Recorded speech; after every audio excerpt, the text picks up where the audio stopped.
rumah itu bisa menjadi tempat yang kalau kita masuk dapat ampunan. Rumah itu bisa menjadi tempat kalau kita masuk saja, masuk rumah diampuni oleh Allah Subhanahu wa ta'ala. Rumah yang seperti apa? Tadi saya coba membuka satu ayat di surat Nuh, di mana Nabi Nuh pernah berdoa kepada Allah Subhanahu wa ta'ala. Surat Nuh ayat 28, Rabbighfirli wa liwalidayya wa liman dakhala baitiya mu'minan wa lil mu'minina wal mu'minat wa la tazididz zalimina illa tabara. Rabbighfirli wa liwalidayya. Nomor satu itu, ya Allah, ampunilah aku dan kedua orang tuaku. Ini mungkin selaku orang tua kita kurang ngajari anak doakan orang tua. Seringkali orang tua zaman sekarang lupa, justru ngajari anaknya doa cari duit. Ya, minta duit yang banyak, jaluk sugih, lupa gak diajari mintakan ampun untuk orang tuanya. Padahal dalam hadis disebutkan yang maknanya Allah tidak akan menghentikan rezeki dari seorang hamba selama hamba itu mau mendoakan orang tuanya.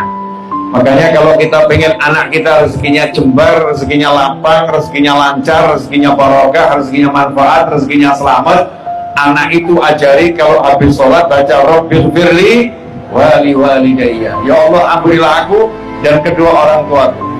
Nah, Nabi Nuh nambahin doanya, wa liman dakhala baitiya mu'minan wa lil mu'minina wal mu'minat. Dan ampuni juga orang yang beriman yang masuk rumah. Orang beriman yang masuk rumah. Nah, ada apa dengan rumahnya Nabi Nuh sampai yang masuk didoakan khusus? Walil mu'minina wal mu'minat. Yang lain yang beriman, laki perempuan dapat doa, didoakan diampuni. Tapi yang masuk rumah didahulukan.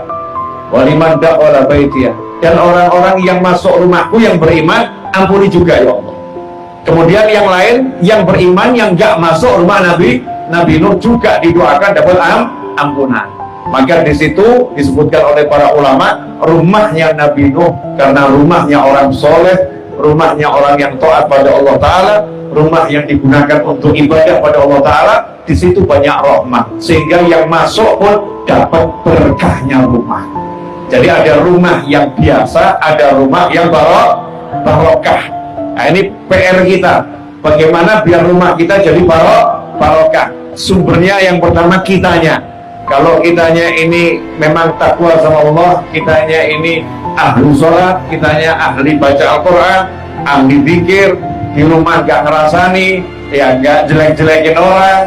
Kadang-kadang nih pulang kerja tambah di rumah laporannya ngerasani, mau kilo neng jalan, ya mau neng pasar. Jadi ceritanya tuh nyeritakan orang terus di rumah, sehingga rumah kita ini bukan jadi tempat kebaikan, tempat yang jelek. Akhirnya rumahnya panas kata orang.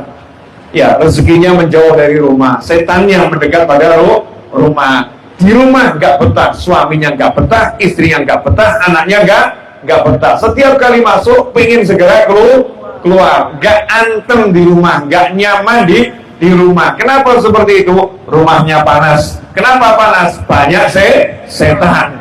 Nah, kenapa banyak setan? Karena rumahnya tidak digunakan untuk baca Al-Quran, tidak digunakan untuk berzikir, tidak digunakan untuk mendekatkan diri pada Allah Subhanahu wa ta'ala.